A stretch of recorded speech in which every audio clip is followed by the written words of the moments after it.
asalaamaaleykum mbokki taskatu xibaar yi nekk ci salle bi maa ngi leen di nuyu di leen jaajëfal ci ñëw bi ngeen ñëw ci suñu conférence de presse bii nga xam ne mooy premier bi ñu mës a def ñun collectifu CODAS collectif bi nga xam ne mooy xeexal Adji Raby Sarr di sàmm ay àqam ak ay yelleefam di ñaax autorité yi ñu jàppale ñu ci sàmm ak yelleef ak yelleef Adji Raby Sarr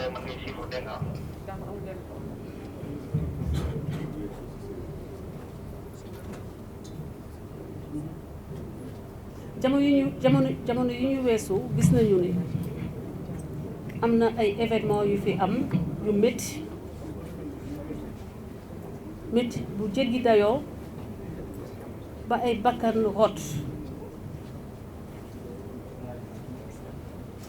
ñuy massawu seeni mbokk di massawu askanu Sénégal bépp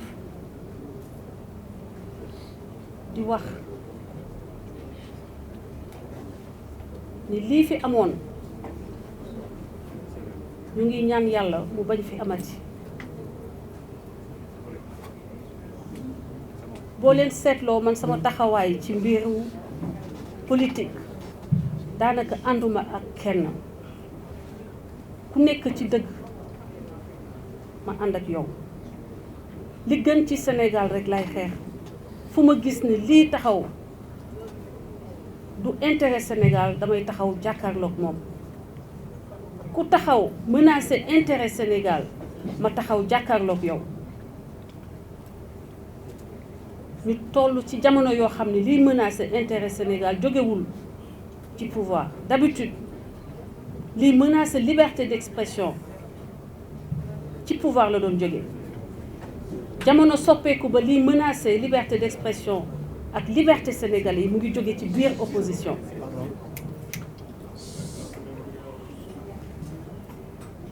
sénégalais mënatul wax xalaatam te duñu ko saaga bu dee jigéen nga ñu ne la da ngay taxawaalukat nga bu dee góor la ñu ne la dunk nga wala leneen ak leneen lu ñaaw ñu teg ko sa der mu nekk ay menaces graves à la dignité humaine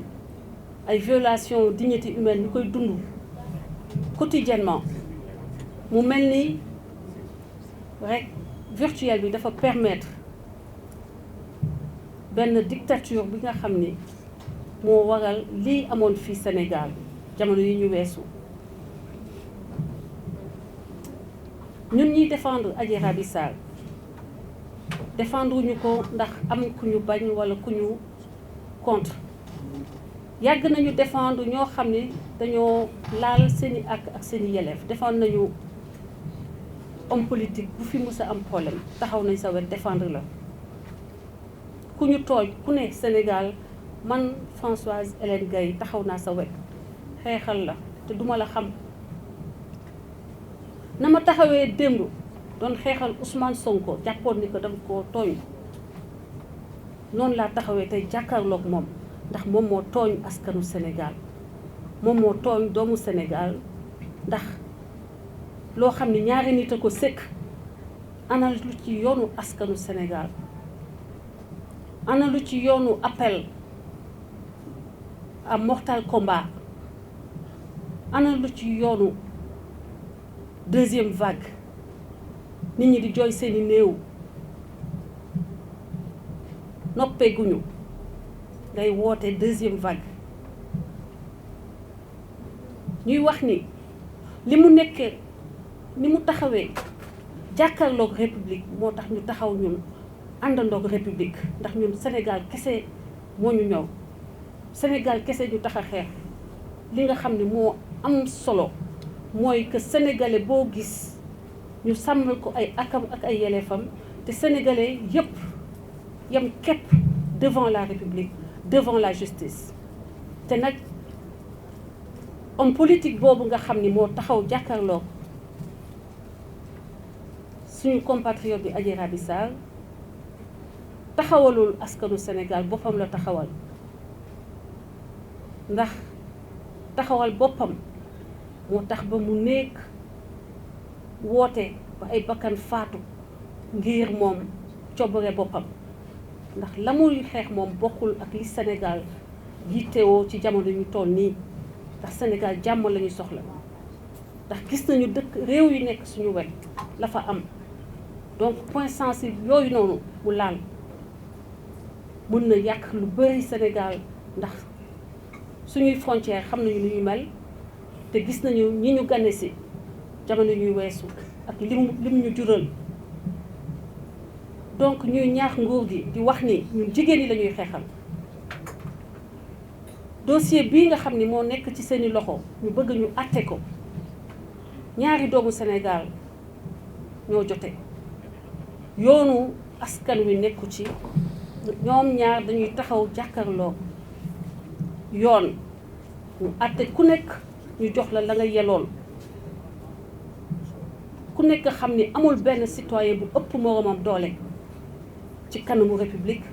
amul citoyen bu ëpp moromam màkkaama ci kanamu république milliardaire beeg homme politique beeg gone gu ndaw gee ci yem ñoom ñëpp a yemal képp devant la loi donc ñu ngi ñaax Sénégalais yi di leen massawu ci li fi amoon di leen ñaax ngeen ñëw ñu taxaw aar suñu réew aar justice sénégalaise aar autorité yi te taxawu Adji Raby Sarr ba yoon dox ñu àtte leen teg lépp ci yoon te muy nekk loo xam ni day gën ci Sénégal gën ci jigéen yi ndax bu ñu bàyyee dossier bi bañ ko traité nañ ko war a traité jigéen yu bëree ngi jooy jigéen yu bëri violé nañ leen ñu garder le silence ñu ngi toog di seetlu ba xam ndax Adji Raby Sarr mii lii mu dékku ndax dina ci am ndamam déet ndax ni ñu traité dossier bi mooy tax ñoom ñu ñeme ñoom génn briser le silence wax li ñu leen def porter plainte Adji Sarr a été héroïque li mu def c'est héroïque Adji Sarr li mu def c'est un acte d'héroïsme parce que ka mu jàkkaarloo sax xalaatul woon ni que dina am fit bu muy demee porter plainte léegi nag il faut ñu encourager jigéen yi nga xam ne ñoo nekk ci bureau yi ñu leen di siif di leen sàkku ci anam yi nga xam ne jaaduwul jigéen ñi nekk ci kër yi ñu leen di siif ay at yenn saa yi ñu dund métit boobu ba génn àddina il faut ñu encourager jigéen yi ñu mën a génn di dénoncer di wax porter plainte et c'est loolu mooy suñu objectif combat que mu bañati am impunité kenn bañ a sàkku doomu aadama yegg ci moom siif ko surtout nga siif ko nag ci ay anam yoo xam ni daanaka suñuy diine dañu koy tere suñuy diine dañuy tere yenn anam yoo xam ni xale bi nee na noonu la homme politique boobu yeggee ci moom léegi bu fekkee ni nag bàyyi nañu loolu jàll mooy ni légaliser nañu siif légaliser nañu harcèlement sexuel te bu boobaa bu ñu noppee nañu ubbi prison yi ñi fa ne te xam ne dañ leen jiiñ viol ñu libérer leen ñu ñibbi seeni wetu njaboot parce que citoyens yëpp yem devant la loi et il ne saurait être toléré mu am ay exceptions parce que bii doomu Sénégal dafa am ñu bëri ñu ko bëgg wala ñu ko topp wala fexe na ba jël réseaux sociaux yi en otage benn jamono parce que loolu changé na ba tax ba mooy xoxatal nit ñi di leen imposer que ni Adji Raby Sarr maanaam ñu bañ ñu néewal ko doole bañ koo déglu bañ a àtte dossier bi mbokk yi donc xeexu CODAS au-delà de Adji Raby Sarr c'est pour toutes les femmes sénégalaises contre l'impunité contre le refus de justice surtout bi nga xam ne constaté nañ ko te ñi néew doole souvent ñoo ci nekk ñoo ci am ay problèmes des gens comme Adji Raby Sarr issus des couches vulnérables souvent dañuy am problème pour que seeni dossier mën a yegg kon dossier bi la loi doit sévir dafa war a loxo yoon dafa war a diis comme ni ñu koy defee ci dëkk yi sowu jant boo nekkee kilifa